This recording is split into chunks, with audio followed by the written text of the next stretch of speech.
Bab 2. Sakit. Tin. KEPIN. KEPIN mata lo. Kevin ya anjing, bukan KEPIN. Kacau. Huruf kelima emang gak kebaca di otak lo? Sorry. Auto corek. Lo gak tau alfabet ya? Gue belajar alfabet sampai huruf N. Alfabetnya versi beta tester. Kevin. Suara seseorang membuat Kevin menoleh, mendapati Alia berjalan ke arahnya. Lo sekolah? Kevin menatap Alia dengan ekspresi wajah terkejutnya. Pasalnya tadi malam tubuh Alia panas. HP gue mana? Tanya Alia menatap serius ke arah Kevin. Gak ada di gue. Jangan bercanda. Vin. HP lo ada di Kale. Lo kasih handphone gue ke Kale? Semalam kan Kale di apart lo? Kevin. Lo. Alia tak bisa berkata-kata, menatap sahabatnya itu dengan tatapan tak percaya. Lo panggil Kale. Lo sakit semalam. Masa gue gak ngasih tahu Kale? Gue bilang gue udah putus dari Kale. Alia, lo serius? Ezra bergerak menggeser Kevin. Mau gak sama gue? Lo kalau gue cepuin ke Kale gak cuman muka lo yang babak belur. Kesal Kevin menarik Ezra menjauh. Alia tuh masih marah sama lo. Adek lo gatel. Adek gue yang gatel sama Kale, kenapa jadi gue yang disalahin sih? Ezra membalas tak terima. Terus Kale di mana? Tanya Alia lagi pada Kevin. Di rooftop? Kalau gitu ambil. Gak berani gue. Ya ah. Alia menghela napas panjang, benar-benar tak paham dengan pola pikir teman-teman Kale. Lo keterlaluan. Kata Alia sebelum akhirnya melangkahkan kakinya berjalan melewati Kevin. Kevin menghela napas lega, mengusap dadanya berkali-kali. Selamat gue. Temen lo cakep. Ezra berdecak kagum, menatap kepergian Alia. Dari 3 angkatan, gak nemu gue yang secakep Alia. Cewek Kale itu. Kerutu Kevin melangkah meninggalkan Ezra. Sementara itu, Alia terlihat melangkah menuju rooftop. Rasa kesalnya semakin bertambah, terlebih saat tahu semalam Kale datang ke apartemennya. Bagaimana bisa Alia seperti orang mabuk tak mengingat apapun? Flashback on. Kale merendahkan tubuhnya yang tegap dengan gerakan tenang. Tatapannya mengarah pada Alia, menatapnya lekat. Sebelah tangannya bergerak menyentuh kening Alia dengan punggung tangannya. Tidak ada kata keluar dari bibirnya, namun dalam dirinya mengumpat mendapati gadisnya sakit seperti ini. Tubuh Alia tertutupi selimut sebagian. Sejak kapan? Tanya Kale pada Kevin. Lily baru sadar barusan. Gue langsung telepon lo. Kale menyelipkan enaku rambut Alia ke samping telinga. Panggil dokter sebelum lo cabut. Alia biar gue yang urus. Kale menyibak selimut yang menutupi tubuh Alia. Masih terbalut seragam. Tanpa keraguan, Kale membopong tubuh gadisnya itu, melangkah dengan langkah lebar menuju ke arah di mana kamar Alia berada. Suhu tubuh Alia benar-benar tinggi. Dapat dilihat dari cara Alia menggeliat tak nyaman di bawah ketidaksadarannya. Pada saat Kale membaringkan tubuh Alia ke atas tempat tidur, Kale tak menjauhkan tubuhnya. Tangannya bertumpu di samping tubuh Alia, menatapnya penuh rasa cemas.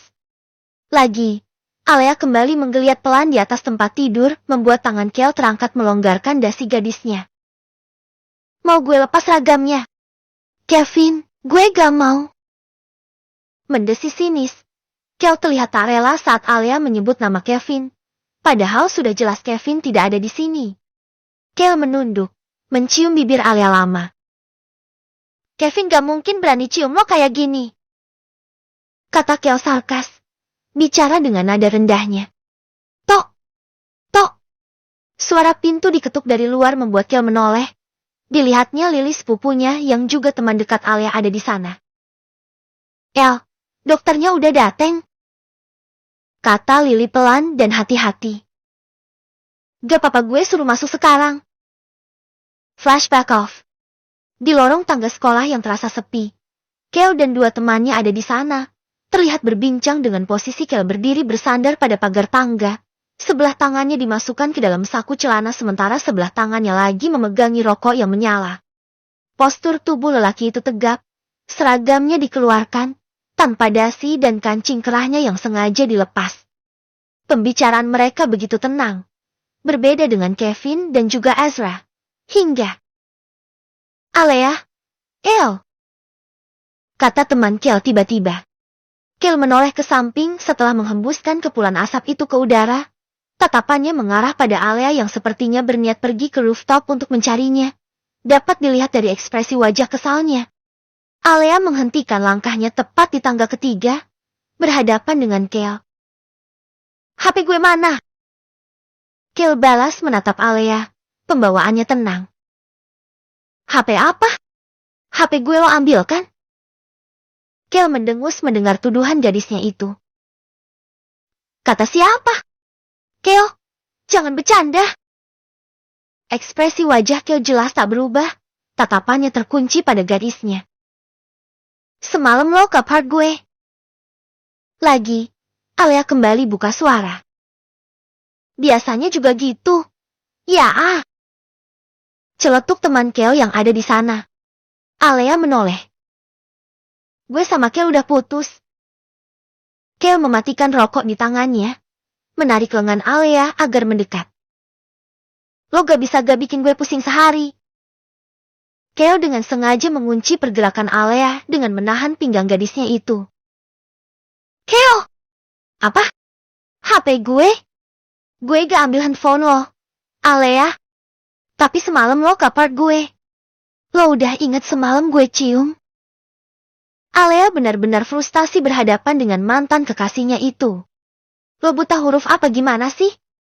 Terdengar suara Kevin yang tengah menaiki tangga. Drop out alfabet lo. Alea menoleh mendapati Kevin ada di sana. Kevin? Kevin menatap ke depan. Langkahnya semakin dekat ke arah mereka. Lo yang ambil handphone gue? Tanya Alea memastikan sementara yang mendapat pertanyaan hanya cengengesan tanpa merasa bersalah sedikit pun. Kel mendesis pelan. Mencengkram pinggang Alea sebelum merendahkan punggungnya yang tegap. Gue udah nyuruh lo buat gak masuk hari ini.